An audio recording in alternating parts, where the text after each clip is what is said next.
Amber later went on in life with the support of her late husband, Patrick D. Robertson, family and friends. She was always finding ways to serve her community. She has hosted bake sales, food drives, and barbecue benefits to support those in the community who needed her the most. Amber has been involved with philanthropy for over 10 years and launched Brazos Valley Blessings in October of 2020 with her idea to support youth in our community to have a Christmas holiday. Amber serves on many coalitions and committees throughout the Brazos Valley, those that work to bring awareness to mental health, educational programs, and resources in our areas. She is in the process of creating a novel about her hashtag life after loss and how grief is different for everyone. I present to you Ms. Amber Robertson. Amen.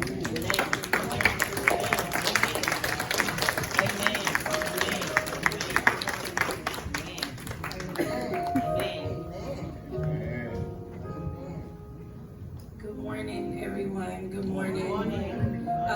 I will start with saying thank you so much for having me. I give honor to God for giving me a platform to speak about something that's super important to my life. I want to thank Sister Spivey and Sister Eden for asking me to do this today. And I also talk with my hands, so I hope that's okay with y'all. I'm a very animated speaker. But I also want to give honor to our ministers here today. Pastor Lane for always supporting anything that we do with Brazos Valley Blessings. And again, just thank you for the support that's always been overwhelming, to say the least, for anything that I've ever done. I did write a lot of things down today, just as a blueprint, and I was speaking to Sister Ingrid, and I said, I always write all this stuff down, and I probably say a third of it, but it gives me an idea of what I want to speak about. I want to say that I love everyone. I've never met a stranger. I grew up Southern Baptist. My mother was the light of my life, and she taught me that everybody was welcome, no matter what. And so I've led with that my entire life. And but the one group of people that I love more than anything is Black women. All right. And the reason why is because we have been the strongest throughout history. We've had to be strong for our children. We have had to be strong for our families. We've had to be strong for our men. We have had to be strong for other sisters. And we have had to be strong when no one else was strong for us. We were underrepresented, undersupported, and underloved because no one thought to look back and grab our hands. So every day I advocate for women of color, but more specifically, Black women. So as I begin to talk to you guys today, I want to share some titles that are significant to me. As they stated, I'm the founder and president of Brazos Valley Blessings, a local nonprofit organization that's set aside to support other marginalized communities and women in this community and their families to help them break that cycle of poverty. I'm the director of development and outreach for the National Alliance on Mental Illness for the Brazos Valley. I'm also a mother to 4 children. One that thinks she's grown, but she still lives at home, so she's not. I'm the eldest daughter of my family. I'm a friend, I'm a sister, I'm a widow, and I'm a woman of color. These titles are super important to me because every day I'm called to be a pillar in my community. I'm called to be an anchor for someone else besides myself. That sense of responsibility, again, was instilled into me with my grandmother. My mother used to say to me, Sweet Cake, because she never called me by my name. She never called me Amber. She said, Sweet Cake, you take care of your family and God will reward you. And while I believe this is true, I recognize the importance of caring for myself. Because honestly, who can care more about me than me? I am responsible for how I present myself to the community. I am responsible for how I present myself to my daughters and my very young son. I have to speak clarity when I represent not only myself, but this community in spaces where we are not generally welcomed. I had to speak with pride in myself and the community that I come from, because not very many people are going to respect us because we look different than what they do. So I lean on my faith. I lean on the resources that God has equipped not only me with, but our entire community, our entire generation that we have come from.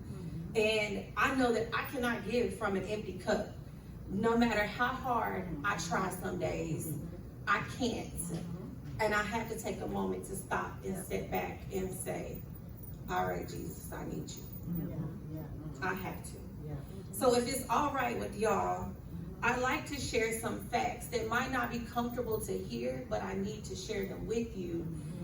Because if we don't talk about it and we continue to sweep it around the rug or sweep it underneath the rug or keep it under wraps, we'll never heal from the traumas that we had for generations and generations.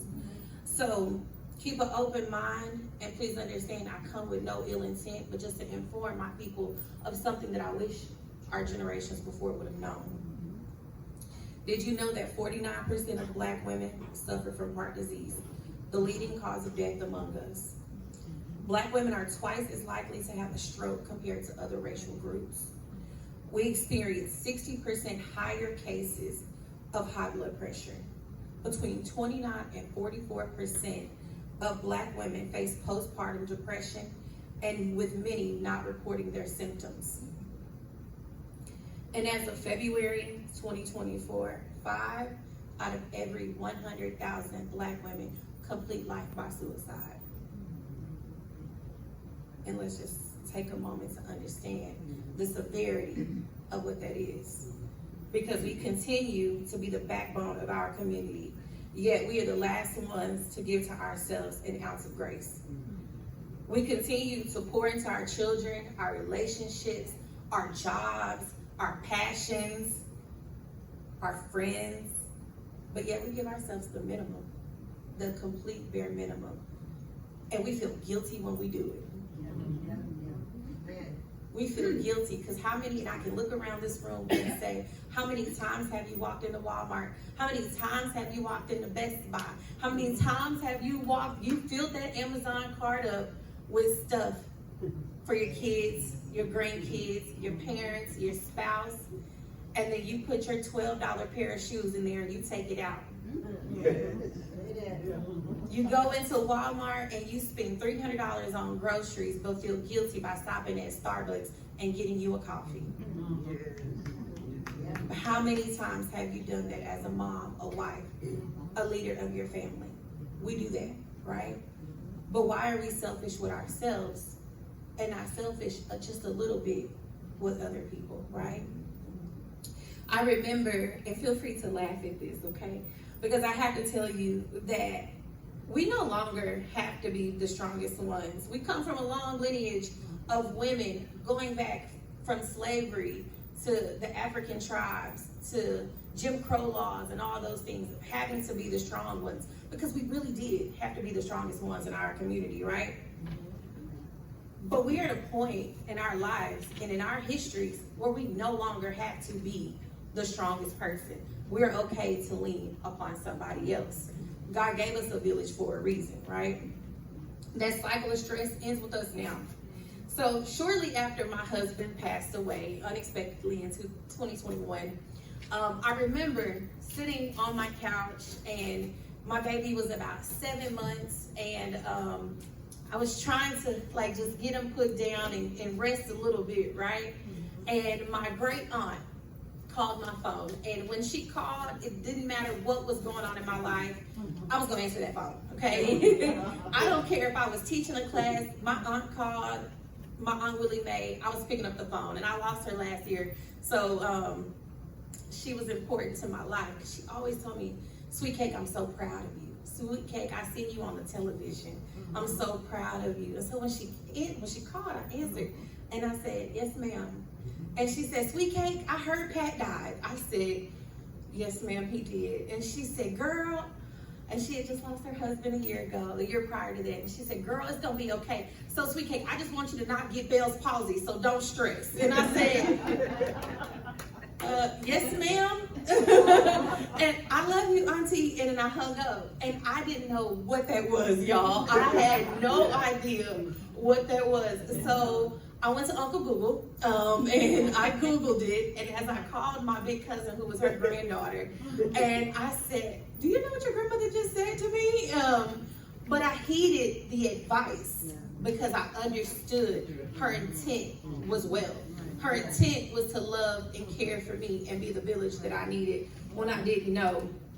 And so after I did laugh, I said, I don't want us to succumb to the stress. I don't want to be depressed. I don't want panic attacks.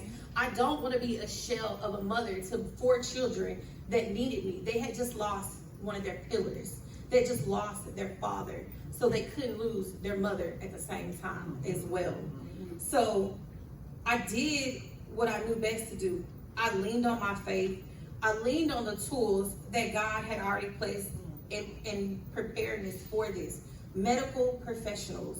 I leaned on the trained professionals that were there to put my family back together. I put my children into therapy. I learned how to pray better and to pray more. I allowed myself to cry. Because I had been told for so many years to dry your tears. But I'm not drying my tears anymore because tears are therapeutic. I asked for help when I didn't want to. I asked for help when I thought I could do it alone, but I didn't need to. I leaned on the village that I created for my children and for myself, and I still do to this day. As a woman of color, we have to take ownership of not only our physical health, but also our mental health, as well as our mind and our heart, because those mental effects have physical effects on us as well.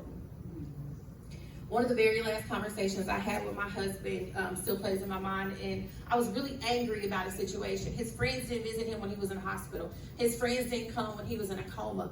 His family didn't come and support me or his children when they knew how much he meant to us. And I was angry about it, and he looked at me and he said, baby, don't be mad at them, because you don't know their trauma or their triggers. You got to heal you and pray for them and keep it moving. And I took that because he was right. He wasn't wrong at all. So I challenge all of you today to take a moment to reflect back on how you fill your cup, to wear all the hats that you do, all the many titles that you answer to. How do you support yourself to give and give and give to those in your life without giving to yourself? I also want to empower you not to suffer in silence, to know that you can create the village that you need, whether that's a mental health professional, whether that's the need to take anxiety medicine. We need to put anxiety medicine in the same category as we put high blood pressure medicine in.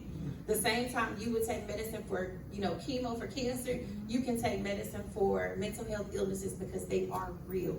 You're not crazy. You just have a sick brain, and we need to treat it the same way we treat a sick heart, okay? Even if that's creating a circle of friends that you call and say, girl, I'm tired.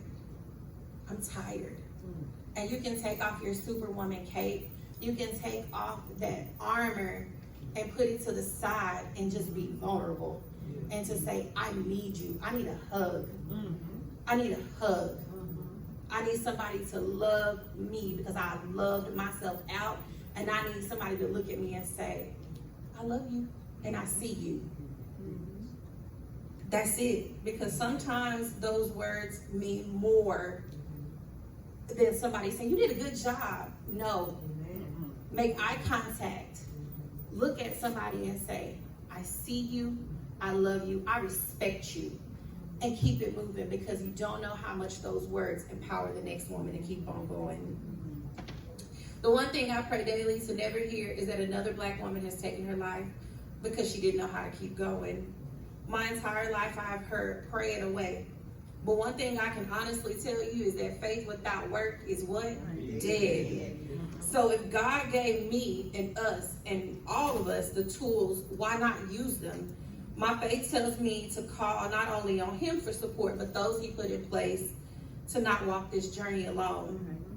I just want to say thank you for this opportunity. And I pray that I've reached at least one person, because you are not alone. Amen.